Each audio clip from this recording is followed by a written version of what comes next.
Hi everybody, want to spend a bit of time with you today talking about how to use NLP to lose weight. So how you yourself can use NLP in order to lose weight, and also how you can use NLP with other people and help them lose weight.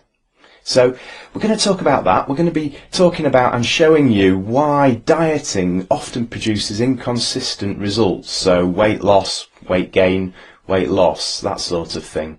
Now, NLP and the processes and techniques that we're going to be talking about produces lasting change. So we're going to be showing you how to produce lasting change in terms of weight loss through using NLP, through using the processes and techniques of NLP. So how you can actually achieve the weight loss that you want, get the body that you want, and get the fitness that you want using NLP. Now, the first thing and the most important thing in terms of this process is that the person that's wanting to lose weight really needs to want to lose weight. So you can't bring about change in somebody else. You can't bring about change in yourself unless you actually physically want to bring about that change. So NLP is a do-with process. It involves helping somebody else achieve what they want to achieve. So the question is, if somebody wants to lose weight, if they really want to lose weight, then how come they haven't already lost weight? So it's an interesting question, isn't it? If somebody wants to do something, then they normally just go ahead and do it. But what's going on there? Because weight, your actual weight and other people's weight, is really only determined by a couple of aspects, isn't it? Unless you've got some specific illness that's affecting your weight, then it's only really affected by what you put into your body, the amount and the quality of things that you put into your body, and the energy that you expend in using up the food and the drink that you've put in. So it just comes down to the food and the drink that you put in and the amount of exercise or the amount of activity that you do to burn off that energy. So the question is again that if somebody really wants to lose weight, then how come they still eat the things that they know that they shouldn't eat? How come they eat in the quantity or drink in the quantity that they know that they shouldn't drink? And how come that they don't do the exercise that they need to get the body that they want and the size that they want? How come that happens? Because that's the intriguing question, isn't it? What is that thing that when you're sitting there on the sofa in the evening and you know that you want to lose weight deep down, you know that you want to lose weight, but how come you have to, you get a feeling, you get that something that says, I'm going to go to the fridge and I'm going to get out some food that I know I shouldn't eat? What is the thing that actually motivates us to do that against our wishes, if you like? What is that thing? Let's have a look at this. I normally find that it helps if you've got a bit of a background as to how the brain actually functions and how it was put together in the first place. So I'm just going to run through that with you now. The brain's made up of three parts that have evolved over millions of years, and the original part is the reptilian complex. This is the deepest and most unconscious part of the brain.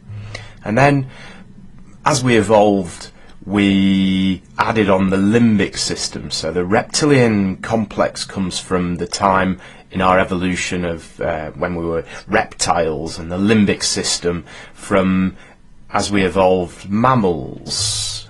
And then on top of that you've got the neocortex. Now when you think about your brain as it is now, you probably think of it in terms of the neocortex. You use the neocortex to think, to plan, etc. So we can put the brain into two parts, and the bit that you normally see and that you'd normally recognise as the brain is the neocortex, this squiggly bit of brain.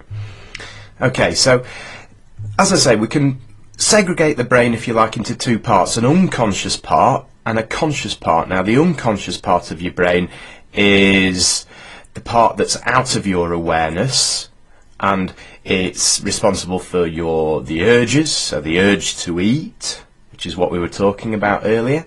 It's responsible for your emotions and your bodily functions. It's the bit that helps you breathe, for example, when you're sleeping.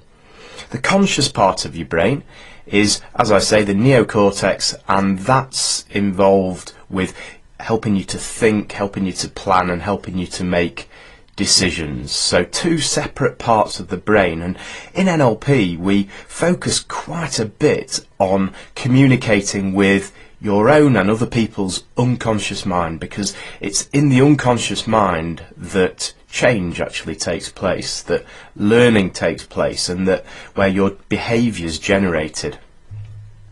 So in NLP I always work with a 3-step change formula, and the first stage is awareness, building an awareness of how, in this case, your unconscious mind works. That's going to enable you to have extra choices, and that's going to bring about some level of change that you desire. So in this case we're talking about weight loss. We need to become aware of how the mind works in terms of organising it, putting it in an organised way so that we can create the change and the weight loss that we want. So we'll talk about several different options that you've got with regard to exercises and techniques that you can use to provide you with more choices to bring about weight loss for yourself and for other people. Okay. So, as I say, the unconscious part of the brain. Now, in any form of communication, this is internal communication, and this is the NLP communication model that we're looking at, or we're going to be looking at in a minute. There'll be some kind of stimulus, and the stimulus will either be internal or it'll be external. So we'll either see, hear, feel, taste or touch something which will provoke a response in us, or we'll have a thought or an emotion that creates a response. So that's the stimulus. The stimulus goes straight to the unconscious part of the brain, and emotions and thoughts, etc., all come originally, normally, from the unconscious part of the brain. So in the unconscious part of the brain, the information is going to be filtered. So let's say this is an external stimulus. So you see a bar of chocolate in the fridge, say for example, and what happens is you take that image inside and you filter the information. So what we actually record in our brains, what we see, isn't the true extent of the information that we're receiving. It's we pass the information through a mind filtering centre in our brains, in our unconscious part of our brains, and this information is filtered by our values, by our beliefs, by past decisions, by memories, and by language, neuro-linguistic programming. So there's the language aspect there. And this is a conditioning or a programming part of our communication. So we get a stimulus and it provides a result, and we are not always aware of the process in between. So the process that's in between involves some kind of mind filtering. That takes place and it produces in us an internal representation. The internal representation is what we see, what we hear, what we feel, what we taste, what we touch, what we smell. So that we get an internal representation. We represent the information that we receive to ourselves so that it's understandable for us, and we do that after the information's been filtered. That'll put us in a certain state of mind, and we will respond in a bodily way normally to these internal representations and to our state of mind. So if we're in a good state of mind, then we'll be positive in our body language. Okay, these are intimately coupled, these three things on the left hand side here together. So your internal representations are influenced by your state of mind and by your physiology, as well as influencing your state of mind and your physiology. Okay, so if you very often, if you're tired, but if you sit upright, if you dance about a bit in your living room, then you're going to be in a better frame of mind and you're going to be more alert, so it'll make you more positive. Okay, so these internal representations, the state of mind and the physiology, result in some kind of behaviour. Okay, so this is the internal communication process. Now these internal representations here are the forms or take the form of internal pictures, internal sounds, internal feelings, self-talk, tastes and smells. And these internal representations are really, really powerful, and these are the things very often that we work with in NLP and that we're going to do a bit of work with today. So the internal representations that we create in our head as a result of the information we take in. Okay, so bear in mind that these internal representations are all unique to each of us, because we've all got unique values, beliefs, decisions, memories and language that we've already filtered the information with. Okay, so let's have a look then at this. We're going to talk about the unconscious mind, and the unconscious mind maintains and generates your habits. Now, as we saw on the last slide, an external stimulus comes in, we process it, and it produces internal representations that lead to a behaviour.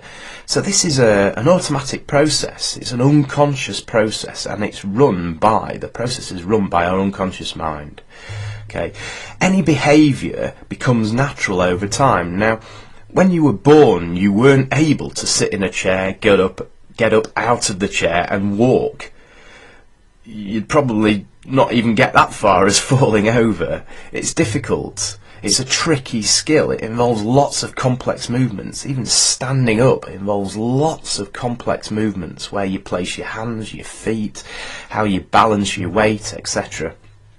Where you hold your head on top of your body, whether it's tilted forwards or backwards. These will all influence how you are able to maintain your weight and walk in a way that works for you so that you don't fall over.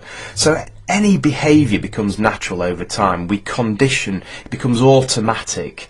We condition our behaviour according to the responses that we want. So the response that we want when we get up out of a chair is to be able to stand up without falling over, and our automatic processes enable us to accomplish that. Our unconscious mind enables us to accomplish that.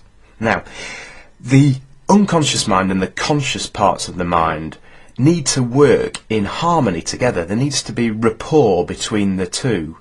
So the conscious mind is the instigator normally for the response that we have within our bodies, the behaviour that we create. The conscious mind says, I'd like to do this, I'd like to eat less, I'd like to get up out of the chair without falling over, and the unconscious mind provides a response. However, the unconscious mind is programmed from when we're born to respond in a certain way, so we start the programming early, the conditioning early, and so when you become an adult, much of your behaviour is already anchored in place, which means it's tricky to change.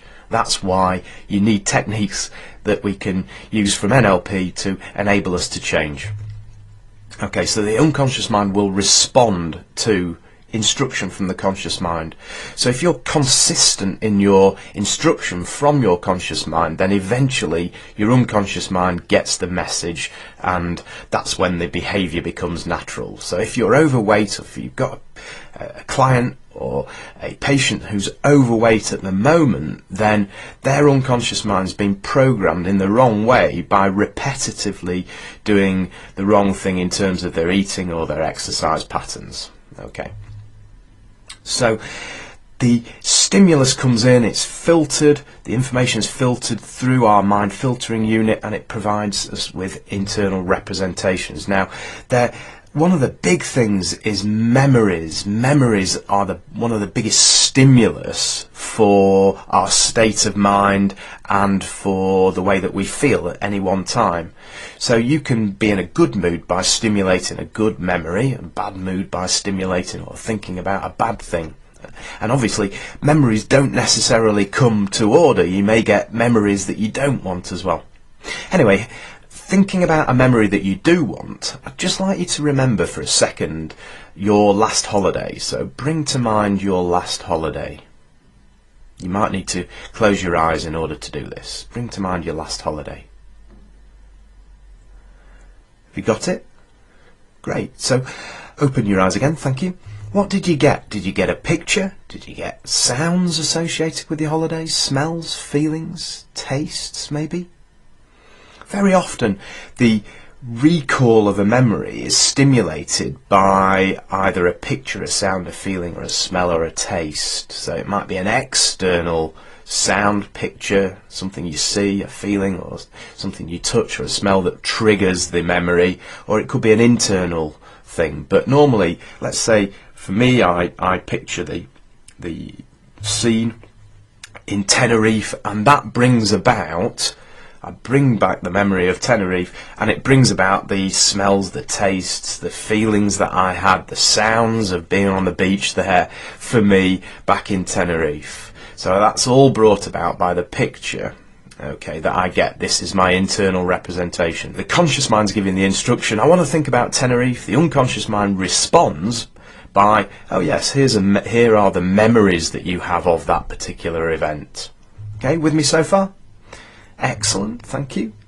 So we have visual stimulus, we have kinesthetic or feeling, things that you touch, stimulus, auditory, things that you hear, gustatory, things that you taste, and olfactory, things that you smell.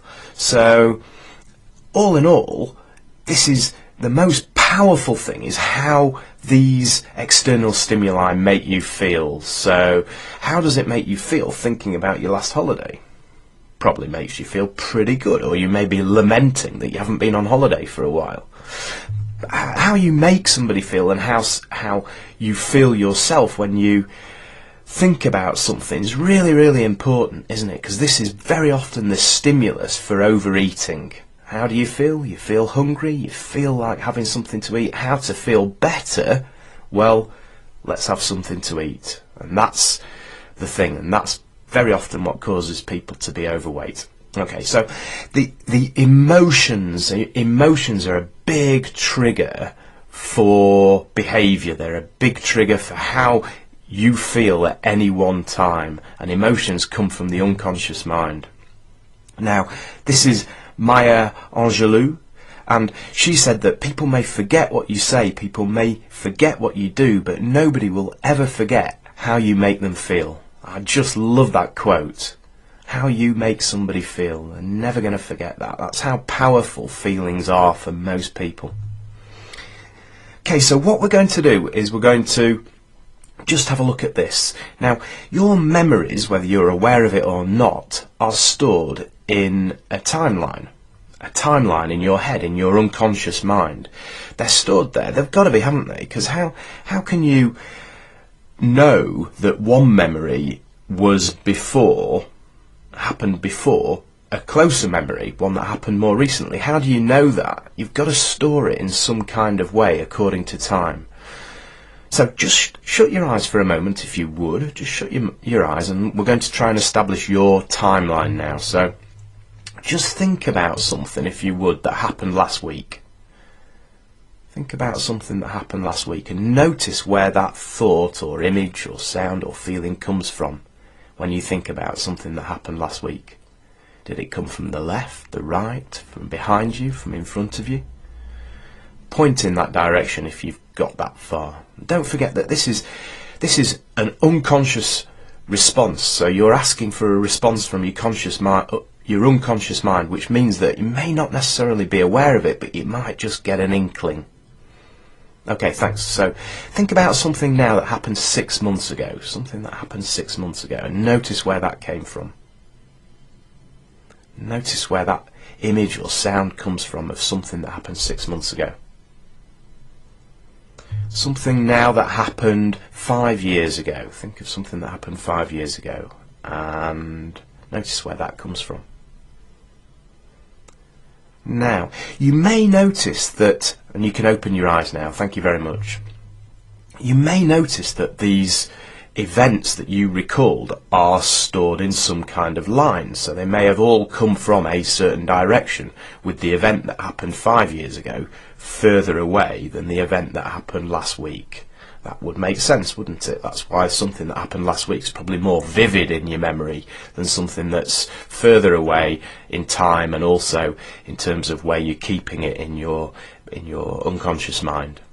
Okay, so think about this then. Something that happened 6 months ago, something that happened 5 years ago. How come sometimes something that happens 5 years ago might be more vivid in your memory and cause you more problems or difficulties in your life than something that happened 6 months ago? Now, very often the emotion that's involved within the memory, within the event, will determine how often you think about that particular event. And if you've got something that's, say, 5 years old, which has got some trauma associated with it, then that may well, the trauma may well, and the emotion may well keep coming back in events throughout your life, unless you've actually dealt with it, because there are negative emotions associated with traumatic events in the past, and we've all had some kind of build-up of negative emotions, whether it's from serious trauma or whether it's from minor things. We all have the ability to create anger, to create fear, to create guilt, to create hurt and sadness within ourselves by thinking about things that have happened in the past. And these might not be, as I say, very serious traumatic events, but we'll all have something. Now, normally we'll process these negative emotions as we go through life, but we might not necessarily process them. And if we don't process negative emotions, then they keep coming back. Okay, and this can normally be quite a big trigger for somebody being overweight. They may be using food or drink as some kind of crutch that they when they get a negative emotion, they go ahead and eat something, or they slouch about and don't do any exercise. So this can be as a result of things that have happened in the past, and very often that's before 7 years old. So what we'd do first of all in an NLP situation, and doing an NLP intervention in a coaching environment, is we'd sit down with somebody and we'd say, okay, let's talk about your past, and we would get their timeline, so get them to establish where their timeline is. And people's timelines normally either in front of them and from left to right as they think, or from back to front, so the past being behind the future in front, or the past being on the left in front of them and the future being on the right in front of them. There's normally some kind of timeline associated with that. So as you think about that and consider that, maybe you'll be aware now as to where your particular timeline actually is in your head, in your unconscious brain. So don't forget then, emotions, negative emotions stored up can flare up at any time in our lives. If we've stored them up, then they'll flare up. It's like carrying a little backpack around with us of negative emotions. And the trouble is that we end up projecting these emotions onto other people. So if you've got loads of anger or fear stored up inside of you, then very often these are the negative emotions that you'll be able to spot, and that you spot on a regular basis in other people. Think about that just for a moment. Think about that. So what we're going to do is and this is what we would do in an NLP intervention, is we would then go and get rid of the negative emotions. So we'd eliminate the 5 major negative emotions of anger, fear, sadness, hurt and guilt. We'd do that. So in order to do that, let's have a look at the process. Okay, so you've got your timeline in front of you. So you've probably got your eyes closed. You'd ask your client or patient to close their eyes, establish their timeline in their mind, and notice that you can do this now if you want with me. You can close your eyes and you can see your timeline from either from back to front or left to right, however you have it. Some people have got kinks in their timeline, and that's absolutely fine. Not always straight, but you can probably straighten them out if you think about it. Anyway, so you can notice that you can look out into the past, you can look out into the future, and as you look out from now into the past, you can see all of the memories in the past. We don't want you to visit those memories right now, so just observe that there are memories in the past, right back to when you were young. Okay, thank you very much. So you can open your eyes again now, and what we're going to do then is we're going to float up above now. This is what you'd ask somebody to do, is float up above now. So they're looking out towards their past, their timeline's below them, they're well above that timeline. What you don't want is you don't want somebody to go straight to the memory that's caused trauma in the past and straight down in their mind into the memory, because it'll reassociate them with those negative emotions and they're going to feel rotten, and you obviously don't want that. So what you're going to do then is you're going to float from well above your timeline to this position 1 here. So there are 4 positions, 4 relevant positions to this. We're going to examine this memory, but we're not going to do it from position 1, we're going to do it from position 2. So position 1 is about 15 minutes before, or after if you like, after the memory took place, but you'll float from now, from above now, to just before the memory. So you notice the memory below you on the timeline, you just observe it there, and then you move on to directly above the memory. So you're well above the memory in your mind's eye. You can then notice that you can look down on the memory. Don't associate with the memory, don't drop down into the timeline, because that's going to make you feel rotten. That's going to make you associate with the emotions within the memory. But notice that you can, at this point in time, you can examine the memory from a safe distance. As long as you're high enough to observe the memory from a distance, you can see yourself in the memory and you can see what you're doing. You can see what's happening within the memory.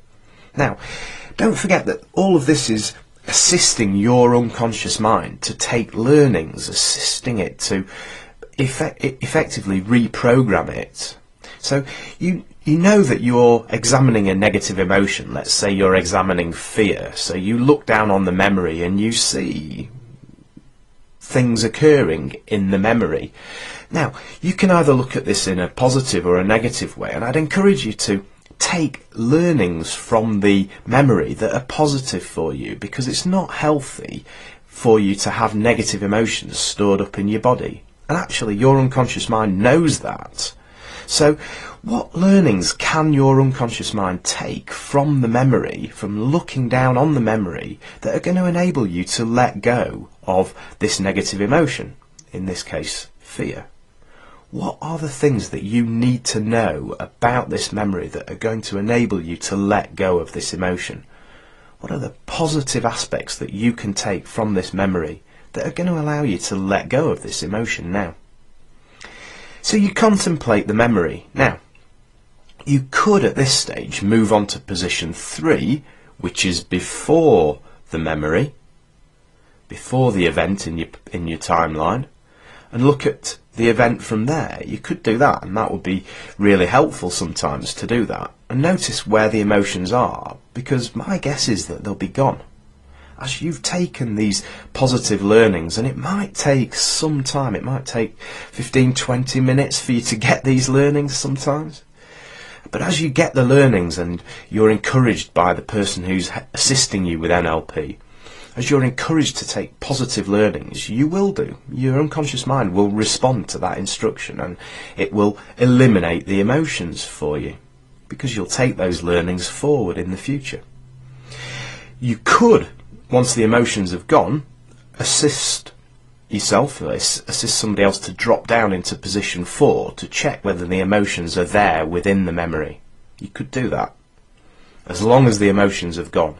So it's important that you know the emotions have gone before you do that. So if you're doing this for yourself on your own, I wouldn't drop down into the memory at this stage until you can be certain that the emotions have gone now.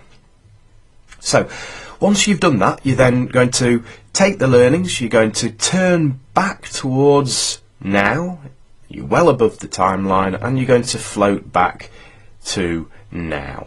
You're going to float back to now, down into now, and you're going to come back into the room. And that's how you examine a memory using NLP. That's how so your memory could be, you have negative emotion associated with it, and that's how you eliminate negative emotions, and also that's how you eliminate limiting decisions as well. So if you've got a decision that you made around food, around your health, around your fitness at some stage in the past, then you might know exactly where you made that decision now. So you can float up above your timeline, out to position 2 above that memory, and examine that decision and take positive learnings from it. And as you examine a memory, then you'll change it forever. Let me say that again. As you examine a memory, you change it forever. Bear that in mind. Okay. So, what we've done there is we've eliminated the problems associated with emotions within our memories, so that next time when we get a stimulus, the mind filtering can take place without involvement of negative emotions from negative memories, which is going to lead to a more positive internal representation, which is going to lead to better behaviour. Okay, so if you've got limiting decisions, if you've got limiting or negative emotions associated with your overeating or lack of exercise that's causing the weight gain, then you can eliminate your emotions, negative emotions first of all, change your memories, so you're all set up in a better way in order to start the behaviour that you need in order to lose weight and be the weight that you want to be. Okay, with me so far? That's great. So as we know, the unconscious mind enjoys serving you and it needs clear instructions. So the unconscious mind is your friend and servant, but you need to speak to it in a positive way. So how are you talking? What sort of things do you say to yourself when you look in the mirror? Because in effect, you're communicating with your unconscious mind. So if you're saying kind things, then that's great. If you're not, then bear in mind that your unconscious mind's going to take it personally, and it needs clear, positive instructions. Okay? So, the other thing about the unconscious mind is that it doesn't process negatives. What do I mean by doesn't process negatives? Well, have a look at this. This is in a subway, a sign in a subway in Melbourne, under the river, and it says "Do not spit," and obviously it's provoked a negative response in people. They've deliberately spat at the picture. The unconscious mind doesn't process negatives, so don't think of a blue tree. Just do me a favour, don't think of a blue tree. Did you follow my instructions, or did you think of a blue tree? You won't have been alone if you thought of a blue tree, because the unconscious mind can't process negatives. So think about the instructions that you're giving yourself, that you're self-taught, what are the things that you're saying to yourself, and also the way your aims and objectives around losing weight. Are they positive or are they negative?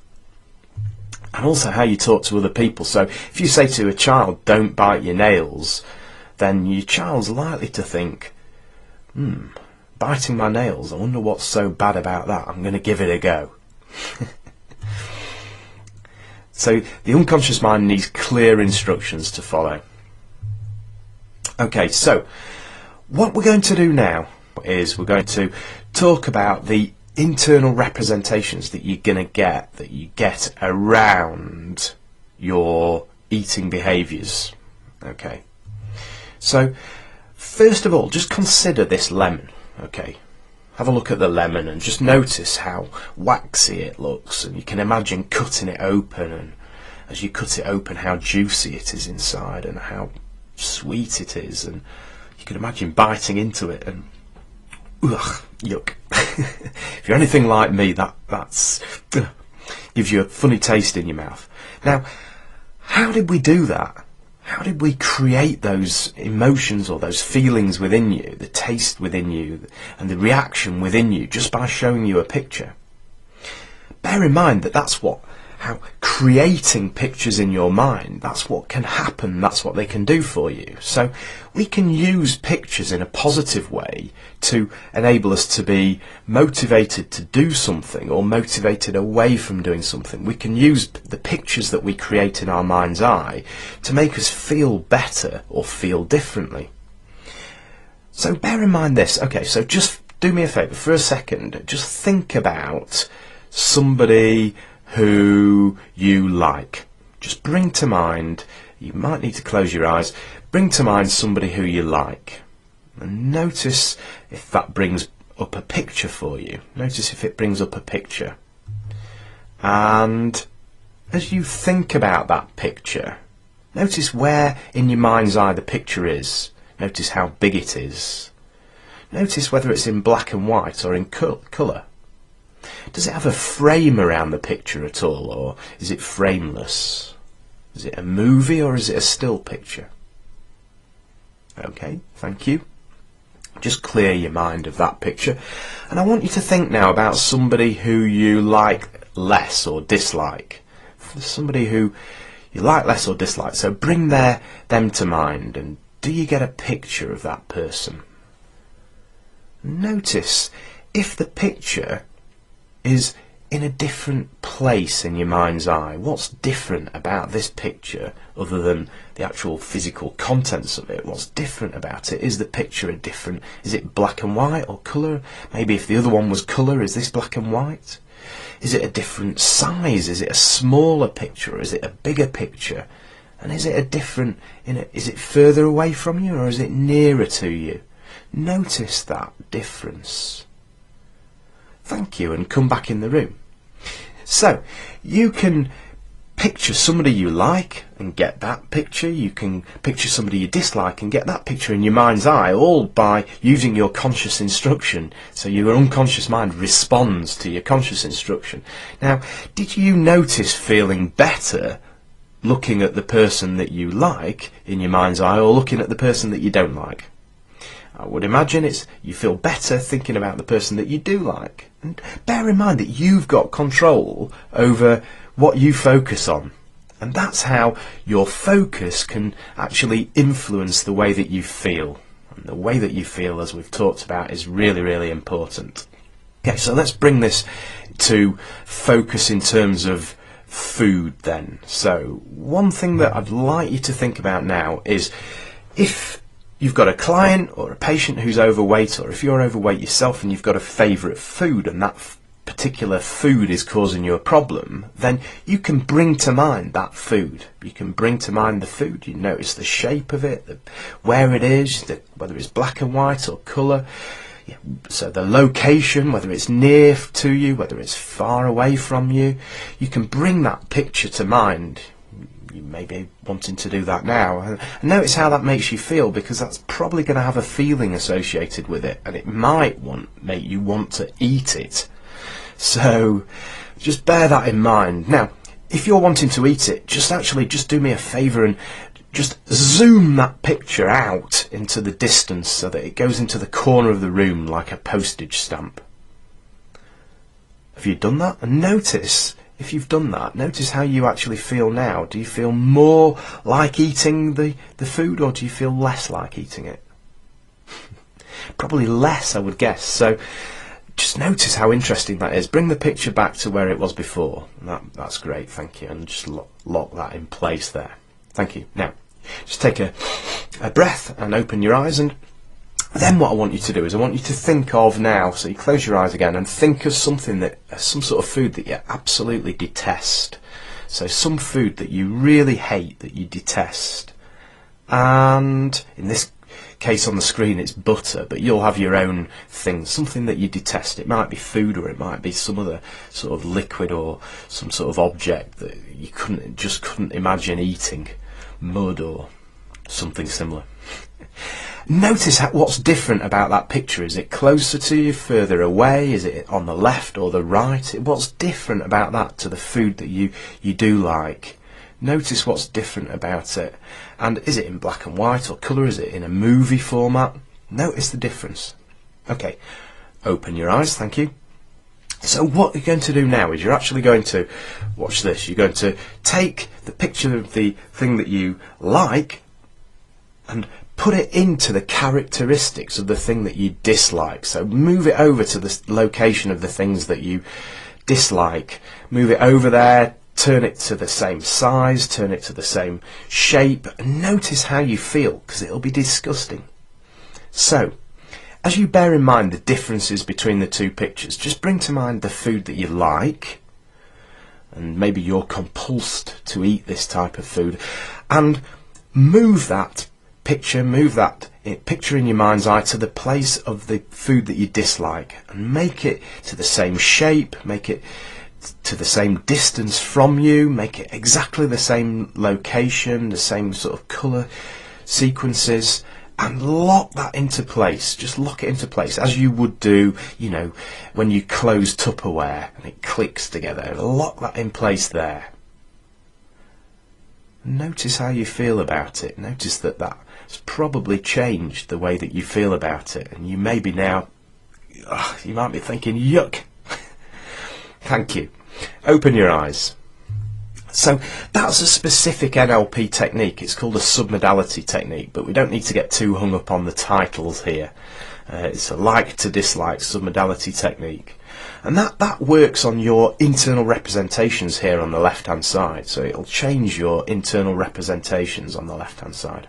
Alright, so that last process that we've done was actually, it would be probably the last part of the process that you'd do with somebody who wanted to lose weight, because there's still a problem, isn't there, in the mind filtering system. We've addressed during that particular exercise, that last exercise, the internal representations, and we've addressed the memories and the negative emotions, but there are still problems probably within the belief systems and the values systems. So that's what we're going to look at next. So in terms of the beliefs then, let's have a look at this. This is the neurological levels concept, which was devised, I think, by Robert Dilts. And so the idea of this process is that in your thinking you operate on different levels. The highest level being the mission and purpose, your mission and purpose, and the lowest level in your thinking is around your environment. So at the top of your thinking, the top of this scale here, your thoughts are going to be the most abstract, and at the bottom, the most detailed. Okay, so the environment is where you carry out this particular behaviour. So in your life, your environments will be probably at work, at home. They could be to do with the different places that you go to. It could be on holiday. It could be, these are your environments, and this will also encompass with whom, so who you're actually carrying out the behaviour with. And then the behaviour. So what is the specific behaviour? In this case, it's overeating or not doing enough exercise. So what is the particular behaviour? Notice that there could be several environments associated with that behaviour. Now, there are capabilities and skills associated with each behaviour. So within a skill set, a capability set, you'll have several behaviours. This is how you actually do it.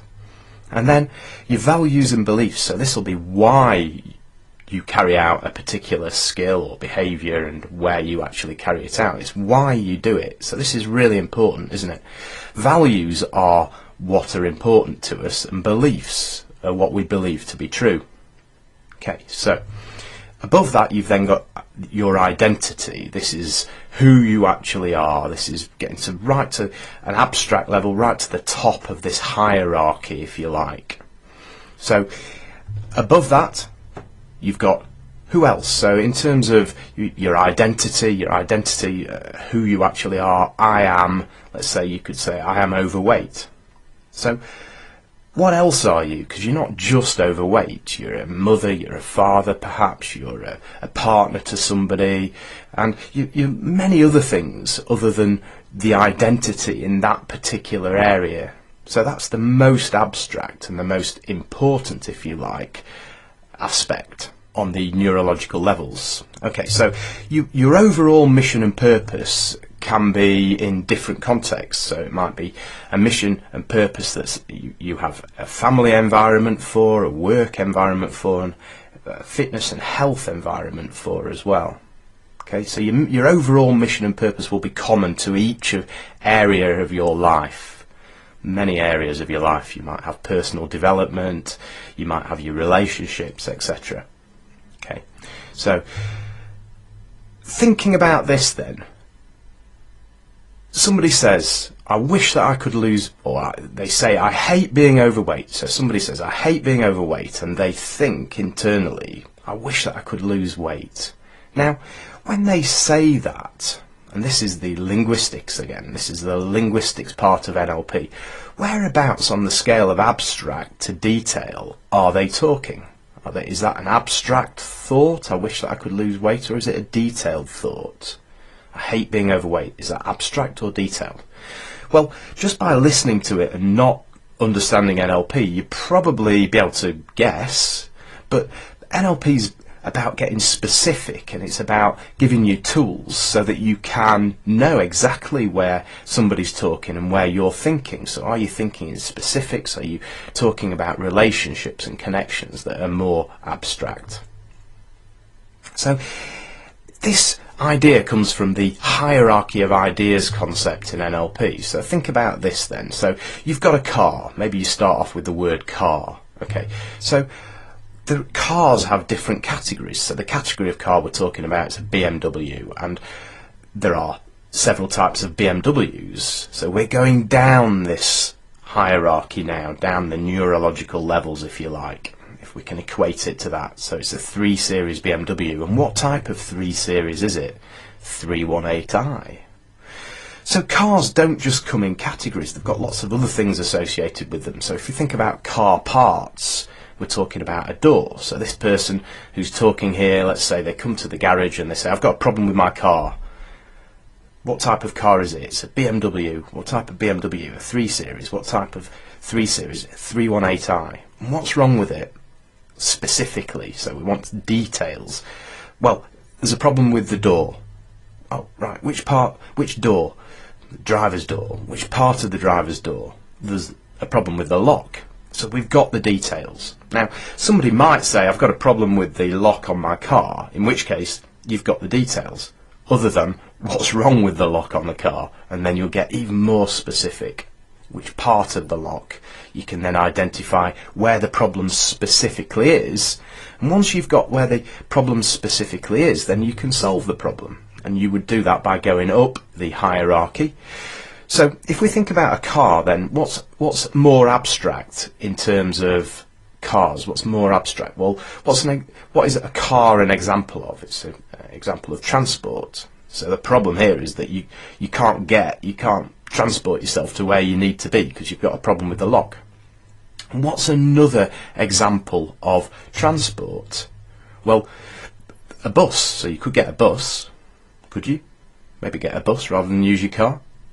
Well, thinking, and again, what is transport an example of? It's an example of movement.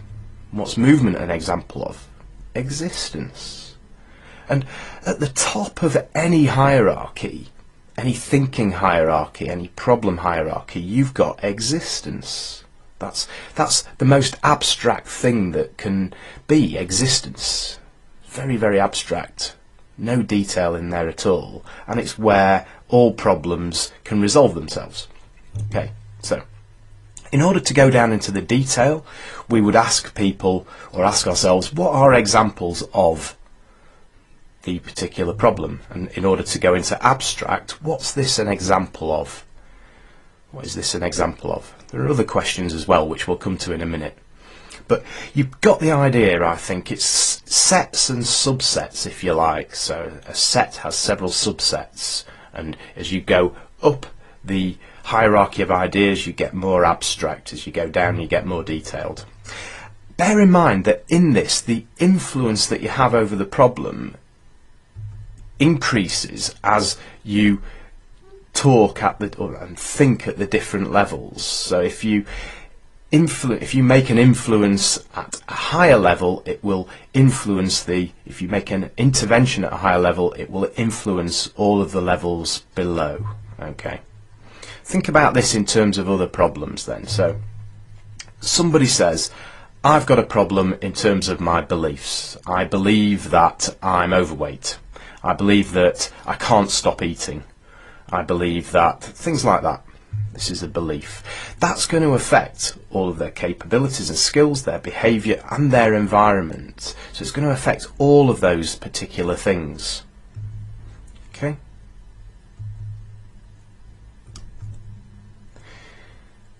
So if somebody says to you, I can't do it, or if you think, I want to do such and such and I can't do it, then that's a belief issue. They believe that they can't do it, and that's going to affect their skills, their behaviour, and the environment in which they carry out that behaviour. All of these things, there's going to be a problem there. So the hierarchy, the neurological levels are out of alignment, if you like. So we need to put them back into alignment to solve the problem. So somebody might say, I can't do it, but also they might be thinking, I don't want to do it. In which case we need to investigate. When they say, I can't do it, we need to investigate why that actually is, what's causing them to think about that, and then we can make an intervention. So if somebody says, I'll never lose weight, that's a beliefs issue. I'll never lose weight. I believe that I'll never lose weight. It's a belief issue, and it's going to affect lots of areas to do with their weight, to do with their behaviours and the environment in which they live. So we can make an intervention in a coaching and therapy situation. We can make an intervention at the values and beliefs level that's going to put that right, and therefore it's going to make the behaviours right as well. So we can influence behaviour by making an intervention at a higher level. Does that make sense? Good. Great. So thinking about this then, somebody says I'm fat. Okay, so that I am fat, it is a belief, but it's also an identity situation, isn't it? They believe at identity level, I am fat. Okay, that's going to influence the beliefs and the values and the capabilities, skills, behaviour and the environment as well. So it's a huge thing at that particular level. So a coach might enable somebody to overcome this by saying, what else are you? So you're not just fat, you're a father, you're a mother, you're a partner, you're a spouse, you're excellent at football or golf or whatever, but you're not just fat, so you're something else as well. And this is enabling somebody to see and think outside of the particular problem. People get stuck within problems, and coaching enables, and NLP enables you to see outside of the problem and to blow the problem away. So thinking about this again then, so what we're going to do is we're going to take somebody from the bottom of the scale here, we're going to take them up to the top, which is their mission and purpose in their thinking. We can also take them back down again, but we're going to enable them to go up and abstract into their thinking to enable them to see outside of the particular problem that they have. So at that level they see outside of the problem, and it will then give green lights right the way down their pyramid. Right, so somebody says, I've got a problem, and they don't normally translate their problems to people at a very high level. It's normally at an environment level. I'm eating too much. I get home in the evening and I just eat, I pig out.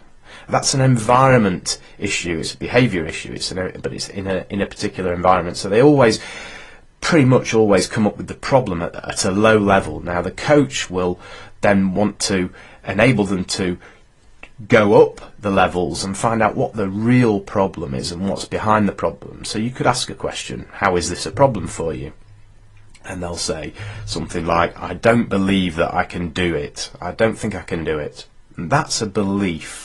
So we've got a belief, and we've got the belief that's the problem. We can put the belief right and blow out the problem. So we've got a boundary from the problem there, and what we're going to do is we're going to take people up over the boundary, that line there, in their thinking in order to enable them to sort this belief out. So we're going to ask questions.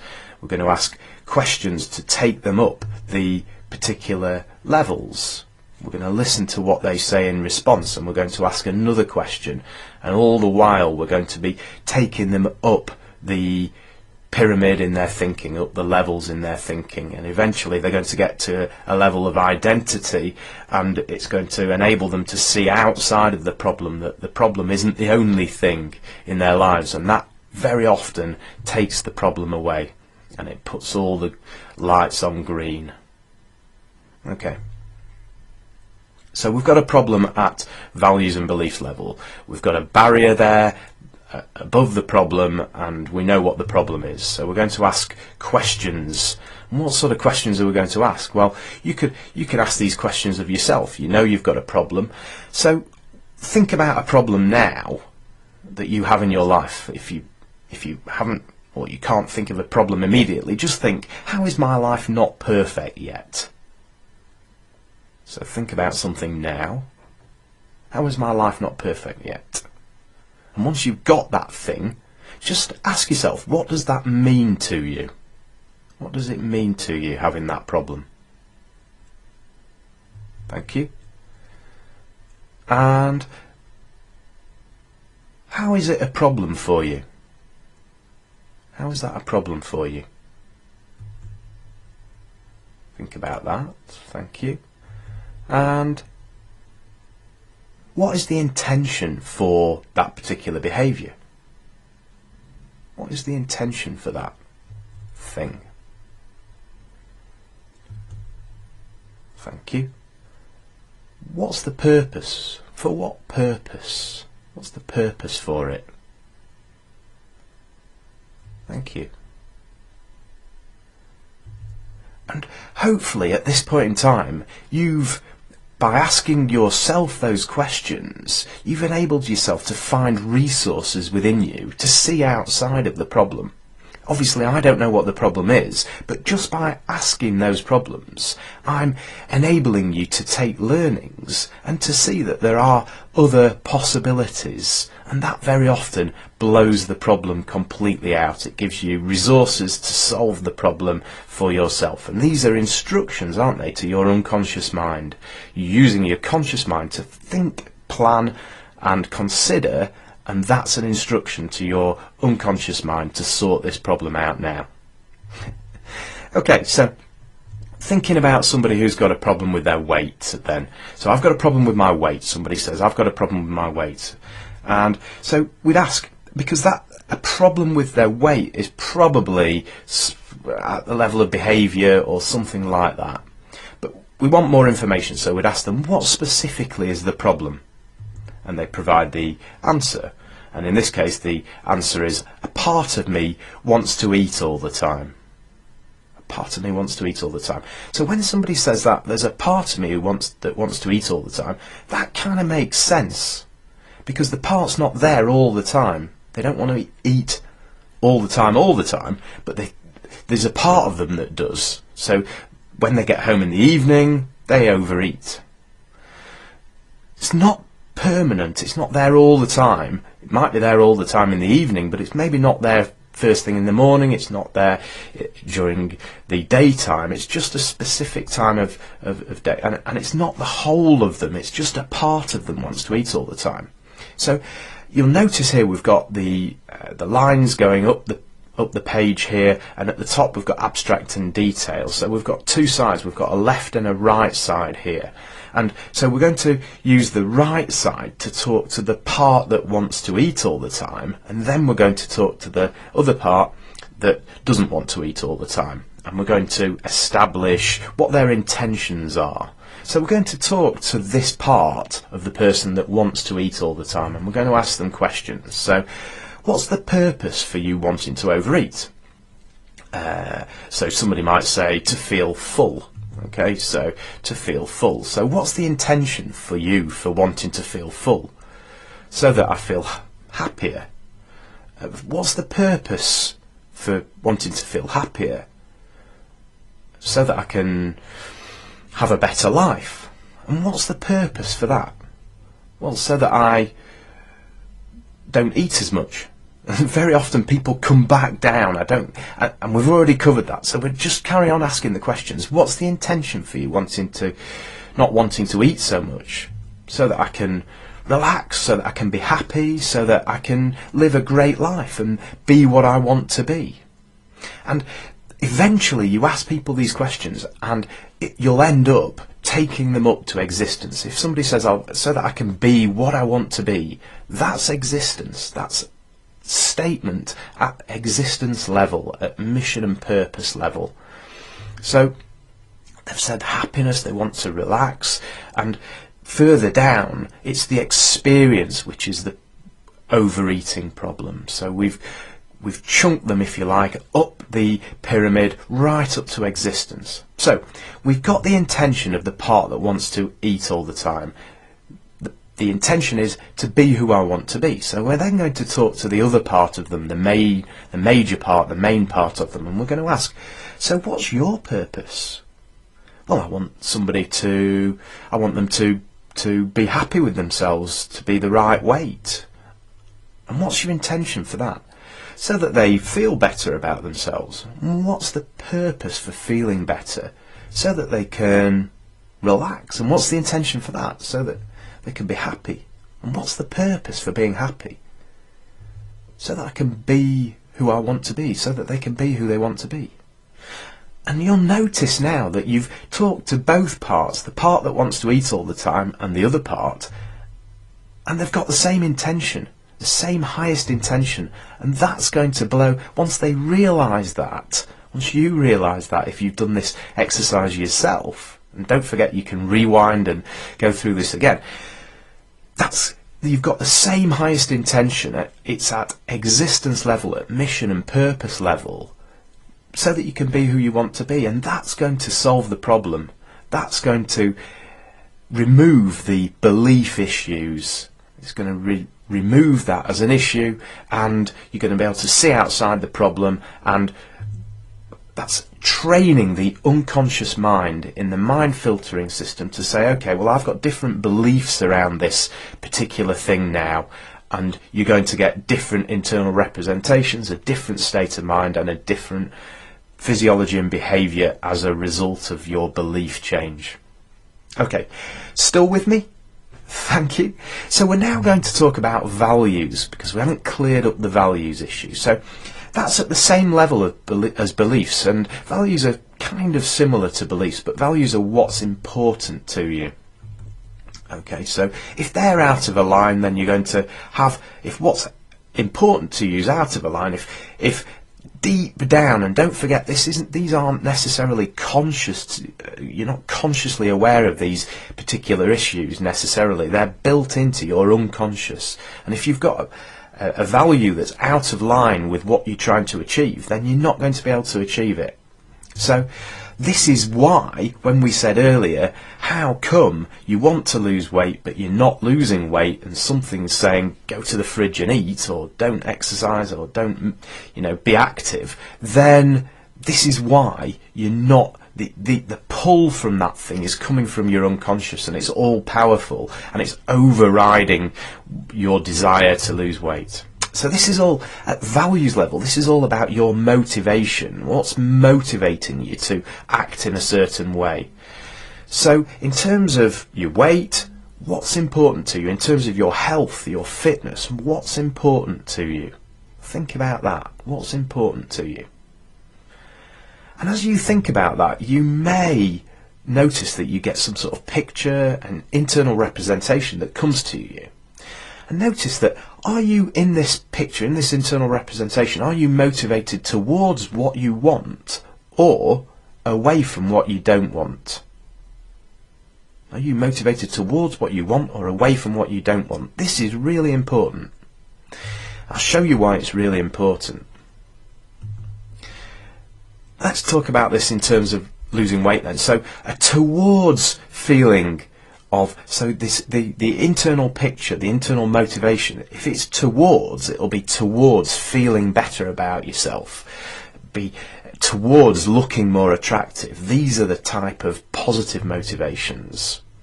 And the away froms are away from health problems, away from looking unattractive, and away from not feeling great. So which was yours? Was it away from, or was it towards?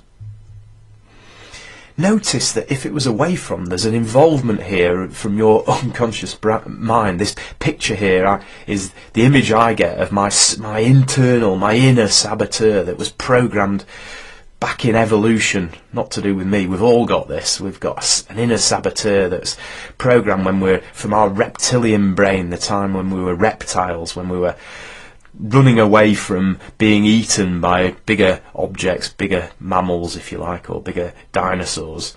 We've got this fear, fight or flight system built in, and it causes us to self-sabotage. And this, by thinking about what you don't want, that's self-sabotage. So thinking about your health problems, that's self-sabotage. You want to focus on what you want. Let me give you an illustration. If somebody's moving away from being overweight and having health problems, let's say they're not doing anything about it, so they're in a period of inactivity. They start doing something about it. All the time they're focusing on, I've got this health problem, so I need to lose weight, I need to get fitter, I need to feel better about myself. But we're looking at it from a negative point of view. We've got this health problem and I need to start losing weight to get away from this problem. So the motivation as you move away from the problem goes down. The motivation level goes down, doesn't it? Because it becomes less of a problem as you get as you become fitter, as you lose weight. Then your motivation to carry on losing weight actually diminishes, because the fear of the health problems also diminishes. Does that make sense? The fear diminishes, therefore your motivation to carry on diminishes, and what very often happens at this stage is that people start regaining weight, and that's why typical dieting can fluctuate. So your weight fluctuates, you lose weight and then you regain weight, you lose weight and you regain weight, and it's all to do with what you're focusing on. So if you focus on something that's positive, so you're moving towards, let's say, feeling better, so you leave your period of inactivity, you start losing weight and you start feeling better, then your motivation to continue is going to continue. It's going to improve, and you're going to continue losing weight. Does that make sense? I think it does, doesn't it? So what is it that we're focusing on? What is it that we're focusing on? You know, exercise. Exercise is so positive for you, for your mental state as well as your physical well-being.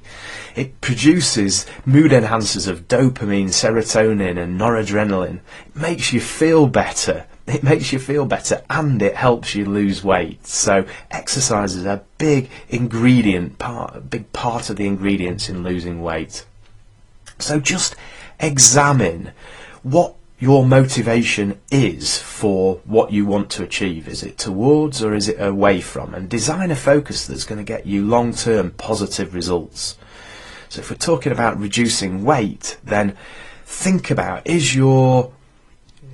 I'm wanting to reduce my weight, that's an away from. Think about what you're focusing on in terms of this. And you can use this for all areas of your life, not just your health, but for all areas of your life. Here are my values. So in terms of your health, you just ask yourself, why is this value important to you? Why is it important to you? And make sure that that's positive. So to feel better, to look better, to live longer, they're all really positive, aren't they? And that's fantastic. Rather than so that I don't get ill, and that's an away from, and that's going to lead to inconsistency and weight loss, weight gain cycles. So once we've eliminated and changed the values so that we're heading towards what we want and not away from what we don't want, then we're still left potentially with this, I know that I want to do this, but you've got this habit of overeating. You've got the habit of going to the fridge and getting out the food when you know you shouldn't. So how do we get rid of that? Well, this is easy. We're using those internal representations again, and this is the last part of the process. So think about the internal representation, the picture, let's say, associated with what you don't want, the memory or the overeating. The urge to eat. What picture do you get when you get the urge to eat? What internal representation is there? This is the unwanted state. Now, once you've thought about that, then you're going to want to think about the internal representation that you'd prefer to have. So what would you prefer to have instead of this creating the urge to eat? What would you prefer to be thinking about? So you've got the unwanted state and you've got the desired state. So again, the unwanted state is when you think about the urge to eat, what is it? What picture do you get? So you might have a really nice piece of chocolate in mind, or a nice piece of meat, or something, a nice apple. Although you'd need to eat a lot of apples, but anyway, you get the picture. So you've got this picture of the urge, and then so what would you rather have instead? And I would suggest it would be, instead of having this really nice piece of chocolate in your mind's eye, maybe you've got this absolutely disgusting, rotten leek or something, whatever you thought of earlier as the thing that you really hate. If that springs to mind instead of your chocolate, if that springs to mind, then you're much less likely, aren't you, to fulfill the urge to eat. So it rids us of the urge, and by now you've got rid of the negative emotions, you've got rid of the values and beliefs that were hindering you, and this is all that's left. So what we're actually going to do is we're going to create a new neural pathway, or a new habit around your weight, around your eating, and around your exercise. So when you could do this for exercise. So when you think about taking exercise, what sort of picture do you get in your mind's eye? And some people have said to me in the past, they've said, oh well, I'll just look stupid. That's what springs to mind. Well, that's not very empowering, is it? What's going to be the thing that they can bring to mind that's going to mean they go, yes, I'm going to go and do some exercise? I would say it's something around looking great, feeling energized, that sort of thing. And when you think about that, you can get a picture of that particular thing. So get that. Thank you. And that's going to create your new neural pathway. So we're going to start with the unwanted state. So you could do this with your eyes closed, probably best, once you've watched this and found out exactly how it works. So you're going to bring to mind, with your eyes closed, the unwanted state. So the thing that's creating the urge, or the thing that's stopping you getting exercise. So you bring that to mind. Then in the bottom left-hand corner, in your mind's eye, the bottom left-hand corner in your mind's eye, you're going to bring up the picture of the thing that you would rather have instead. Put that in nice and small in the bottom left-hand corner of your mind's eye.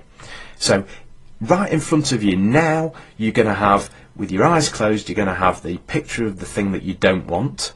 And in the bottom left-hand corner of your mind's eye, and the thing that you don't want, big, bright, right in front of you. In the bottom left-hand corner, you've got the thing that you do want. And we're going to switch these over. So quite quickly, we're just going to go swish, and you're going to move the unwanted thing down into the bottom left-hand corner where the picture is of what you do want. And whilst you're doing that, you're going to bring up the picture of the thing that you do want right up in front of you, into your mind's eye, right in front of you, big and bright, so that is the thing that you're left focusing on.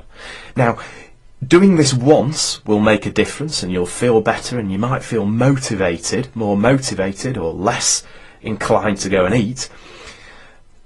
Doing it once is not going to have the effect that you want. You need to do this many, many times. You need to do it sufficient times so that you can't get back the picture of the unwanted thing.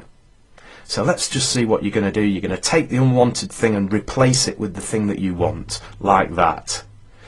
So you can do that. So bring up the thing that the unwanted state into your mind's eye, big, bright, bold, and the small, in the bottom left-hand corner, the thing that you do want, nice and small and dark in the bottom left-hand corner of your mind's eye.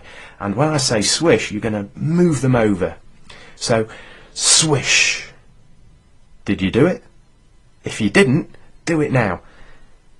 Get the picture of the thing that you don't want right up in front of you, big and bold. Other desired state in the bottom left-hand corner of your mind's eye, and swish them over.